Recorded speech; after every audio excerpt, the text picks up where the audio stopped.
pagi pemirsa LDS TV, saya Vinda Sela akan menemani Anda selama 30 menit ke depan di acara LDS TV dalam sepekan.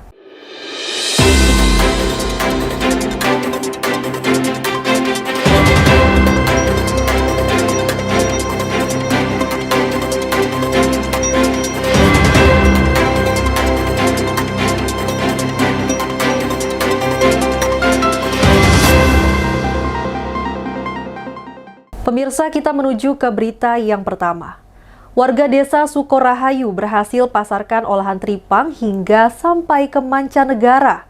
Ia menekuni usaha teripang laut sejak 3 tahun lalu. Yulianto, warga desa Sukorahayu, Kecamatan Labuhan Maringgai, Lampung Timur, tekuni usaha pengolahan teripang laut sejak 3 tahun lalu dan sudah menembus pasar internasional hingga ke negara Cina. Teripang adalah hewan laut yang hidup di perairan dangkal dengan bentuk menyerupai mentimun. Teripang banyak dijumpai di pesisir laut Labuhan Maringgai, Lampung Timur. Dalam usaha pengolahan teripang yang dijalani Yulianto, ternyata banyak menyerap tenaga kerja dari warga desa setempat. Hingga saat ini dirinya sudah memperkerjakan sekitar 60 pekerja, mulai dari bagian pembersihan, pemasak, menjemur, hingga pengemasan. Dalam 1 bulan, Yulianto bisa menyetor teripang kering hingga 6-7 ton. Sekali setor ada berapa ton mungkin? Kalau kita setor, itu biasanya 6-7 ton dalam bulan. Untuk pekerja sendiri ada berapa orang, Pak? Untuk pembersihan itu biasanya kita menggunakan warga setempat itu sekitar 50 orang. Dan untuk pekerja masak itu sekitar 12, dan untuk ibu-ibu packing itu biasanya menggunakan orang 12. Dari Lampung Timur, Slamet Riyadi, LDS TV mengabarkan. Kita beralih ke informasi selanjutnya. Pemirsa, diduga lakukan pungli pengurusan atau penertiban kartu tanda penduduk, polisi amankan oknum pegawai Disdukcapil Lampung Utara. Tim Saber Pungli dari Polres Lampung Utara menggeledah kantor Dinas Kependudukan dan Catatan Sipil atau Disdukcapil Kabupaten setempat. Ini dilakukan karena diduga adanya pungutan liar dalam pengurusan atau penertiban kartu tanda penduduk atau KTP. Tim yang dipimpin oleh Kasat Reskrim Polres Lampung Utara melakukan penggeledahan sekitar 3 jam. Dugaan pungli ini berawal dari adanya laporan masyarakat sejak beberapa waktu lalu. Setelah 3 jam melakukan penggeledahan, tim langsung membawa 7 oknum pegawai Disdukcapil yang diduga terlibat dalam praktik pungli tersebut. Ketujuh oknum itu terdiri dari 5 berstatus pegawai negeri sipil dan 2 lainnya merupakan tenaga honorer. Tak hanya mengamankan oknum, tim ini juga membawa sejumlah peralatan pencetakan KTP di kantor tersebut. Peralatan ini merupakan barang bukti selain adanya uang tunai. Penindakan yang dilakukan oleh Pokja Saber Pungli Lampung Utara yang dipimpin oleh Pak Kasat Reskrim selaku Kapokja Penindakan Saber Pungli, di mana telah terjadi praktek diduga pungli yang dilakukan oleh oknum dari Dinas Pendidikan dan Dinas Kependudukan dan Catatan Sipil Kabupaten Lampung Utara, yaitu yang dilakukan oleh oknum operator pelayanan KTP, yang mana dalam penindakan yang dilakukan kemarin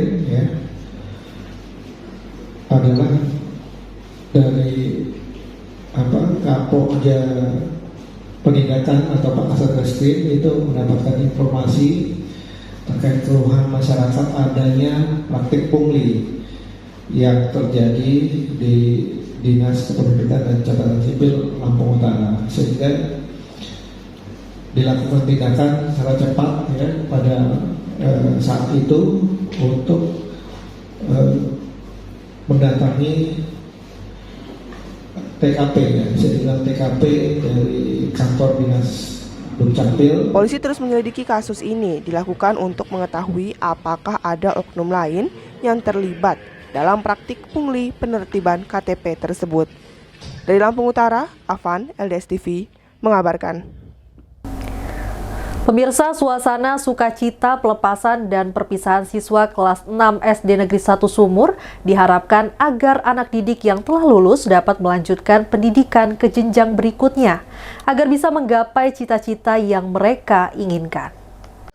Sebanyak 16 siswa-siswi kelas 6 SD Negeri 1 Sumur, Kecamatan Ketapang, Lampung Selatan, tahun ajaran 2022-2023 telah lulus dan dilepas dengan penuh haru. Anak didik yang telah lulus diharapkan bisa melanjutkan sekolah ke jenjang berikutnya supaya bisa menggapai cita-cita yang mereka inginkan. Acara tersebut dihadiri oleh Kepala Desa Sumur, I. Nyoman Primawijaya beserta istri, Kepala Sekolah SD Negeri 1 Sumur, Maisaroh SPD, seluruh kepala sekolah sekecamatan Ketapang, perwakilan PGRI Kecamatan Ketapang, seluruh dewan guru, serta Bapak Haryuna SPD dan seluruh orang tua murid yang hadir. Nur Hasanah SPD selaku Kepala SD Negeri 1 Sumur mengatakan, acara pelepasan tahun ini ia merasa bangga sekaligus terharu atas persiapan serta kekompakan para wali murid, sehingga kegiatan ini dapat berjalan dengan lancar. Dirinya juga berpesan kepada anak-anak semua untuk tetap semangat dalam belajar dan mempersiapkan diri untuk tingkat selanjutnya. Semoga kalian kelak menjadi anak yang sukses.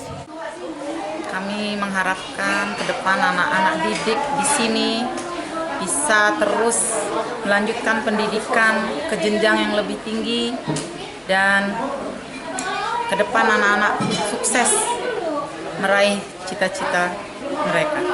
Untuk hari ini 16 siswa. Yang satu akhlak, memperbaiki akhlak anak didik dan menciptakan kekeluargaan yang tinggi,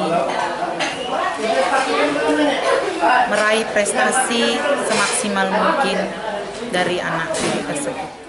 Aini selaku murid menyampaikan rasa terima kasihnya kepada Bapak dan juga Ibu Guru yang telah membimbing mereka. Jasa-jasamu akan terus terkenang dalam hati kita semua.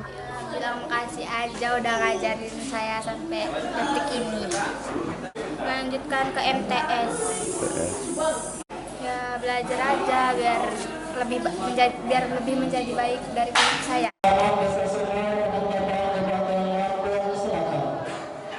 Dari Lampung Selatan, Jupri, kontributor LDS TV, mengabarkan.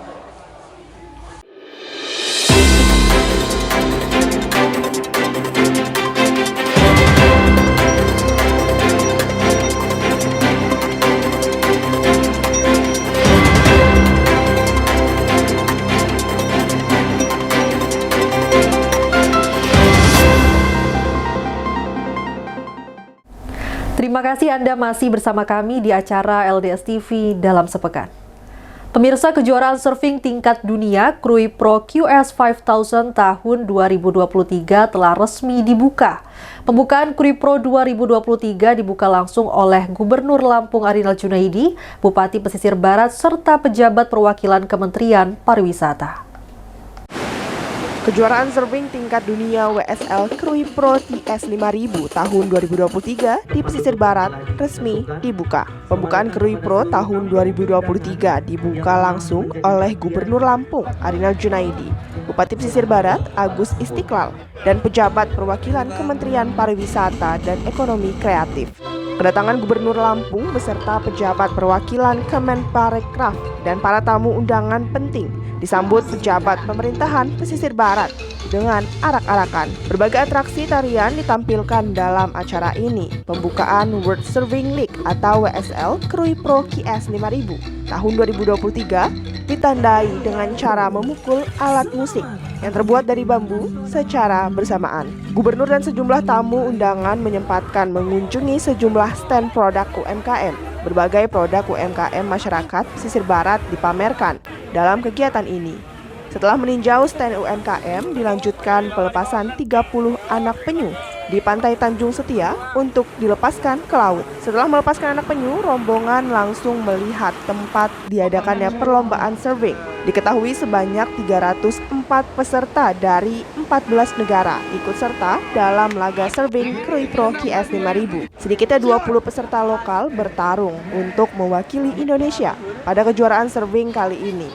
Krui Pro dilaksanakan selama 1 minggu dimulai dari tanggal 12 hingga 18 Juni 2023. Bupati Pesisir Barat dalam sesi wawancara menyampaikan Pemkab Pesisir Barat sudah menyediakan wadah untuk mendongkrak pariwisata yang ada di Lampung agar bisa dikenal luas.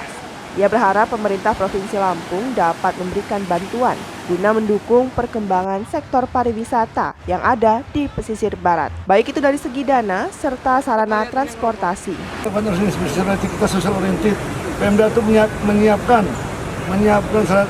sarana. Pak Gubernur akan mendukung perpanjangan bandara. Nah, ini semuanya kewajiban negara terhadap rakyatnya. Jadi tidak perlu kita tutup jaga. Kita kalau mereka sudah selesai.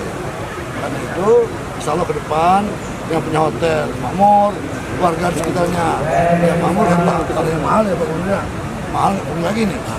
Banyak efek-efek lainnya yang akan kita lihat di karena boleh. Saya tidak punya tambang, nggak apa-apa, tapi tambang akan habis. Tambang-tambangnya akan habis, emas akan habis. Betul pariwisata, akan pernah habis sampai akhir zaman. Kalau pemerintahnya bisa mengelola dengan baik. Di lain pihak, anggota DPRD Pesisir Barat, Ali Yudiem, mengatakan dirinya beserta anggota DPRD lainnya sangat mendukung event Krui Pro yang menjadi event tahunan di Pesisir Barat. Hal tersebut dibuktikan dengan naiknya anggaran Krui Pro dari tahun sebelumnya. Kabupaten Pesisir Barat terkait dengan kegiatan Krui Pro tahun 2023 yang kita laksanakan hari ini. Pertama, sudah jelas komitmen kami DPRD untuk mendukung pemerintah Kabupaten Pesisir Barat untuk bagaimana supaya kegiatan kita dari tahun ke tahun lebih baik. Yang kedua, kaitan dengan dukungan kita terhadap kegiatan ini kini sudah kita buktikan di tahun ini. Kita tambah anggaran kita dari tahun sebelumnya karena kita melihat dari tahun sebelumnya 2022 yang lalu begitu banyak animo masyarakat, begitu banyak animo dari luar daerah untuk mengikuti kegiatan Krui Pro ini di Kabupaten Pesisir Barat. Harapan kita dengan kegiatan hari ini kita laksanakan berbagai sambutan dari perwakil baik dari Bapak Gubernur, Pak Bupati, dari beberapa perwakilan kementerian tadi ini sepertinya memberikan dukungan yang positif semua terhadap kegiatan kita yang lakukan hari ini. Ini artinya kita teman-teman DPR, selagi APBD kita tidak ada persoalan, selagi APBD kita mendukung untuk tahun 2024, kita yakinkan kita akan dukung kegiatan ini untuk kita lebih semarakan di Kabupaten Pesisir Barat untuk mencerminkan tingkat pariwisata kita di tingkatan dunia. Dari Pesisir Barat, kontributor LDS TV Agus Sanjaya mengabarkan. Pemirsa, ratusan personil dari Polres Lampung Tengah diterjunkan ke lokasi lahan milik PT Bumi Sentosa Abadi yang berada di wilayah Kecamatan Anak Tuha, Kabupaten Lampung Tengah. Hal ini dilakukan guna pengamanan pemetaan lahan untuk perusahaan yang menurut rencana akan berlangsung selama 3 hari berturut-turut. Ratusan personil dari Polres Lampung Tengah diterjunkan ke lokasi lahan milik PT Bumi Sentosa Abadi yang ada di wilayah Kecamatan Anak Tuha, Kabupaten Lampung Tengah, guna pengamanan untuk pemetaan lahan milik perusahaan pada 14 Juni 2023. Pemetaan tersebut menurut rencana akan berlangsung setidaknya selama 3 hari berturut-turut. Sementara di lokasi yang sama, ratusan warga dari 3 kampung yang memanfaatkan lahan tersebut untuk bercocok tanam juga hadir di lokasi pemetaan. Dari pihak masyarakat sendiri berharap agar tetap bisa menggarap lahan tersebut seperti biasa, guna memenuhi kebutuhan sehari-hari. Masyarakat juga mengaku bahwa lahan tersebut merupakan satu-satunya sumber penghasilan mereka untuk keberlangsungan dan penghidupan keluarga. Sampai dengan pemetaan di hari pertama selesai, suasana tetap berlangsung dengan kondusif. Masyarakat terkait tanah desa ini, Pak. Baik, untuk pengamanan ini dalam acara kegiatan dari PT BSA untuk pemetaan lahan, baik melalui darat ataupun melalui udara atau drone. Tujuannya untuk menginventarisasi tanam tumbuh yang ada di lahan HGU PT BSA. Untuk kita inventarisasi nanti penghitungan ganti rugi tanam tumbuh. Personil yang kita libatkan sebanyak 115 personil, dibantu juga dari rekan-rekan dari TNI dan juga dari Forkopincam, Kakam, dan tokoh masyarakat lain. Masyarakat 3 kampung kami bertahan untuk mempertahankan tanam tumbuh kami. Bahkan kami siap untuk bercocok tanam untuk selamanya di sini, Pak. Pihak-pihak kami udah menempuh jalur hukum udah. Jadi kedua belah pihak antara perusahaan dengan masyarakat udah upaya yang di jalur hukum di meja jauh udah. Masyarakat tidak bisa menggarap sebenarnya.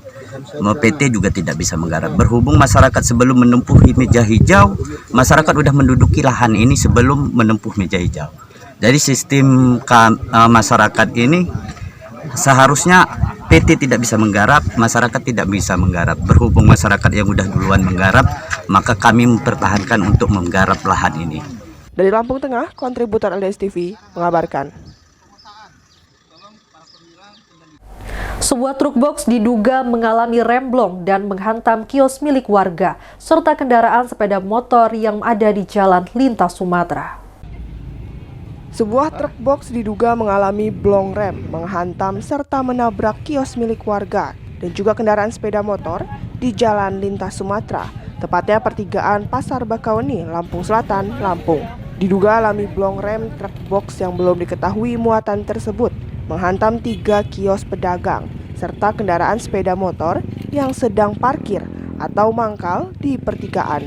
Menurut seorang warga, kendaraan truk box berplat nomor B9825 CRV melaju kencang dari arah barat di jalur arteri dan hendak menuju pelabuhan Bandar Bakau Jaya.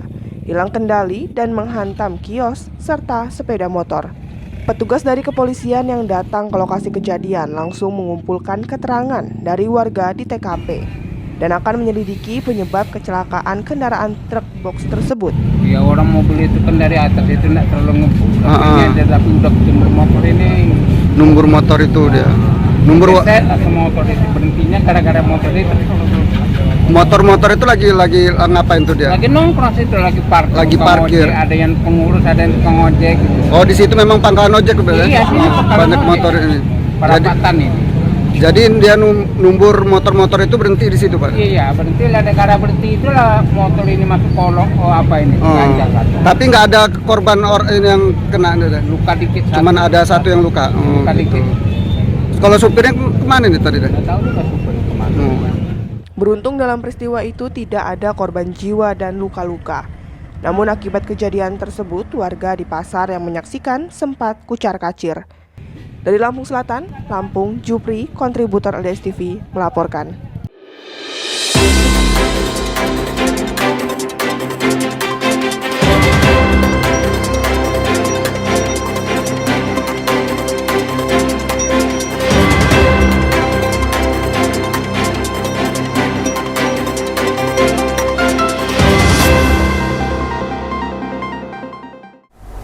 Masih bersama saya, Vinda Sela, di acara LDS TV Dalam Sepekan.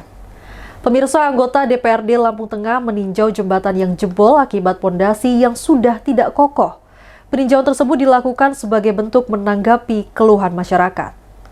Menanggapi keluhan masyarakat terkait jembatan di Kampung Sidowaras, Kecamatan Bumira Tunuban, Kabupaten Lampung Tengah, yang saat ini hampir ambrol disebabkan oleh pondasi jembatan yang tergerus oleh aliran air. Dewan Perwakilan Rakyat Daerah Kabupaten Lampung Tengah terjun ke lokasi meninjau kondisi jembatan seperti yang dikeluhkan oleh masyarakat. Anggota DPRD Kabupaten Lampung Tengah Kadek Joko Suprihatin dan Sutarmin melihat langsung kondisi jembatan yang memang harus segera diperbaiki, mengingat jembatan milik kabupaten tersebut menjadi akses vital masyarakat dalam beraktivitas sehari-hari maupun mengeluarkan hasil bumi. Terkait kondisi jembatan tersebut, Kadek Joko Suprihatin langsung berkoordinasi dengan dinas terkait agar segera melakukan perbaikan terhadap kondisi jembatan tersebut.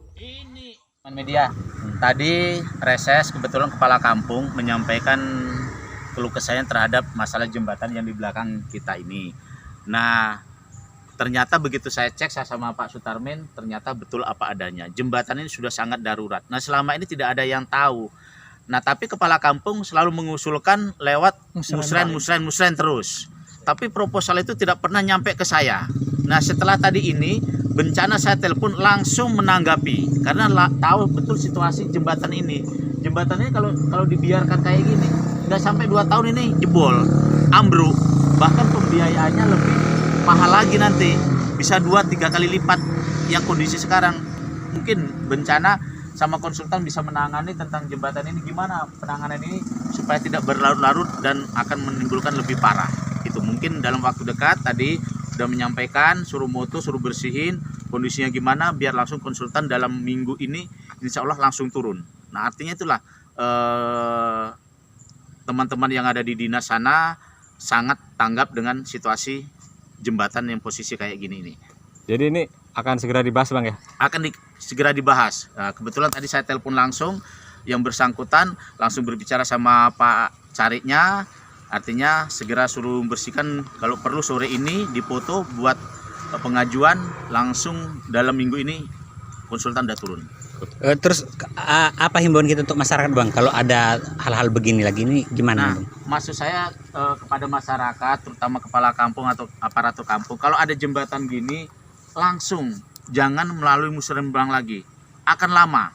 Langsung aja bersangkutan kepada dewan yang, siapa sih dewan yang dekat yang sering mundar-mandir di wilayah ini, sampaikan langsung. Jadi biar langsung dilihat permasalahannya, biar langsung terjun ke titik permasalahannya, biar kita enak. Nah saat ini kan saya langsung terjun bersama Mas Tarmin langsung ke titik permasalahannya ini. Dari Lampung Tengah, kontributor LDS TV mengabarkan. Pemirsa, Dewan Perwakilan Rakyat Daerah Kabupaten Lampung Tengah menyayangkan realisasi anggaran pembangunan gedung Islamic Center yang bernilai belasan miliaran rupiah, namun penggunaannya dianggap tidak tepat sasaran. Dewan Perwakilan Rakyat Daerah Kabupaten Lampung Tengah menyayangkan realisasi anggaran pembangunan gedung Islamic Center yang bernilai belasan miliar, namun penggunaannya dianggap tidak tepat sasaran. Hal tersebut disampaikan oleh anggota DPRD Kabupaten Lampung Tengah dari Komisi 3 Haki usai pelaksanaan kegiatan hearing bersama Dinas Perumahan dan Pemukiman Penduduk pada 12 Juni 2023 di gedung DPRD setempat. Dalam kegiatan tersebut, Dewan Perwakilan Rakyat Daerah Kabupaten Lampung Tengah juga meminta klarifikasi terhadap dinas terkait atas temuan Badan Pemeriksa Keuangan yang berjumlah ratusan juta rupiah untuk realisasi anggaran tahun 2022. Sementara menurut Kepala Dinas Perkim Kabupaten Lampung Tengah untuk tahun 2023, dinas terkait tidak menganggarkan anggaran untuk kelanjutan pembangunan gedung Islamic Center karena terbentur dengan peraturan Menteri Keuangan. Sementara untuk menyelesaikan pembangunan fisik gedung menurut Kadis Perkim Kabupaten Lampung Tengah, tidaknya masih memerlukan anggaran kurang lebih 13 miliar. Kalau menurut saya Islamic Center itu memang skala kebutuhan bahwa adalah bagian pada ikon Lampung Tengah juga sih. Sangat penting. Cuman yang saya sesalkan kenapa mereka merencanakan, menganggarkan itu, maksud saya Islamic Center itu umpama 16 miliar. 16 miliar itu jadikan dulu gedungnya. Gedungnya jadikan dulu, jangan ada gedung, rencana kolam lah, inilah semua kan nggak ada manfaat ujungnya. Islamic Centernya nggak jadi, kolamnya nggak jadi, nggak ada manfaat, apa segala nggak ada manfaat. Jadi oleh karena itu, maksud saya yang sependapat ini 16 miliar bangun untuk gedung Islamic Centernya. Gedungnya dulu, ya kan? Gedungnya dulu, baru bisa nanti setelah gedungnya jadi barulah ya kan penataan yang lain-lainnya, ada kolamnya, ada apanya. Kalau begini kita bahasa lagunya cecolai Nabi Tabuh, nggak ada itu, apa manfaatnya? Sedangkan anggaran itu memakan anggaran hampir 16 miliar, ya kan? Cuman fisiknya apa, kan? Masa ke fisiknya aja cuman berapa miliar? Nah itu malah kolamnya, malah yang lain-lainnya. Nah inilah yang saya tidak sependapat. Cuman bagian yang badan anggaran yang kemarin bukan saya, gitu loh. Kalau saya pasti saya akan coret itu yang lain-lain. Utamakan dulu. Bukan tidak setuju karena itu Islamic Center itu bagian daripada ikon Lampung Tengah, dan Lampung Tengah di Kabupaten Lampung ini salah satu yang belum ada Islamic Center. Bagus itu, kita dukung. Cuman yang nggak saya dukung itu begitu besar 16 miliar, cuman semuanya nggak ada yang bisa dimanfaatkan. Gedungnya masih kurang, lagi menganggarkan. Maksud saya gedungnya dulu, jadikan dulu. Habis gedung ini jadi, baru kita menganggarkan tahun berikutnya, kita anggarkan untuk tata ruangnya kan, kolamnya, kolam renang. Yang jelas bagus, itu kita semua di kabupaten. Tapi sudah sekian tahun kan kita belum punya Islamic Center. Nah, kalau masalah anggaran, ya nggak bisa dibohongin lah, sekian meter butuh sekian juta. Bang, tadi apa anggaran 15 miliar sekian itu emang tidak bentuk fisik semua apa yang lain? Sebagian besar itu ada di fisik gedung. Itu kita buat sementara aja untuk pengamanan lokasi. Jadi harus kita tanggul dulu. Kita buatkan embung untuk tampungan air, untuk lepasnya ke sungai. Untuk antisipasi banjir, Bang? Hah? Untuk antisipasi banjir? Iya, kita kan antisipasi, karena kalau kita dengar dari cerita masyarakat setempat kan itu memang masih limpas tanggulnya. Bang, untuk tahun ini sendiri tidak ada. Tidak ada anggaran? Ini tidak ada anggaran. Berhenti sementara? Iya. Bang, total kalau sampai selesai itu menghabiskan berapa, Bang? Insya Allah kalau dia mau finishing keseluruhan di luar jalan ini ya, jalan ininya itu 13-an miliar kurang lebih. Sampai selesai? Ya, 13 miliar lagi itu selesai? Iya. Tapi tahun ini nggak ada? Nggak ada. Yang sudah dianggarkan berapa teman? 15,6 kemarin itu. Untuk 2022? Iya. Itu kan lanjutan dari tahun 2020 ya? Enggak, itu lanjutan dari 2017 kemarin, 2018. Iya. Kita kan ngelanjutin aja. Jadi total nanti perlu sekitar berapa tadi? 13 miliar lagi. 13-an miliar lagi. Ya, terima kasih, Bang. Ya, oke ya. Dari Lampung Tengah, kontributor LDS TV mengabarkan. Kita beralih ke informasi selanjutnya. Pemirsa, 2 pekerja di Lampung Tengah tewas akibat tertimpa longsoran tanah landasan jembatan. Kejadian itu pun sempat terekam dalam video amatir warga. Inilah detik-detik gambar 2 pekerja yang sedang dilakukan pertolongan oleh rekannya. Kedua pekerja itu diduga tewas tertimpa longsor tanah saat membangun jembatan di PT Humas Jaya GGF Lampung Tengah. Terlihat dari video amatir, sejumlah pekerja melakukan upaya penyelamatan, namun tidak berhasil. 2 orang meninggal dunia dan 2 orang lain langsung dievakuasi ke Rumah Sakit YMC Yukum Jaya. Menurut keterangan Mang Ucep, salah satu kerabat korban, mengatakan pekerja yang meninggal dunia atas nama Pino, warga Bandar Jaya Timur, dan Tony, warga Dusun Kecubung, Kampung Terbanggi Besar. 2 lainnya masih dalam perawatan intensif pihak medis. Ucep menjelaskan musibah tersebut terjadi sekitar pukul 11 waktu Indonesia bagian Barat siang, saat para pekerja mengangkat konstruksi jembatan yang rusak. Rencananya akan dibangun ulang di PT Humas Jaya GGF Lampung Tengah.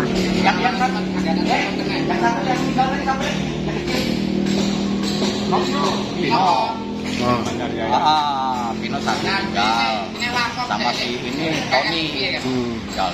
Bang, kejadiannya apa? Kejadiannya gimana sih, Bang? Kejadiannya sekitar jam 11 di akhir kejadian ini. Jadi untuk bangun jembatan gitu loh. Jadi jembatan itu kemungkinan pondasinya nggak kuat, jadi ambruk gitu loh.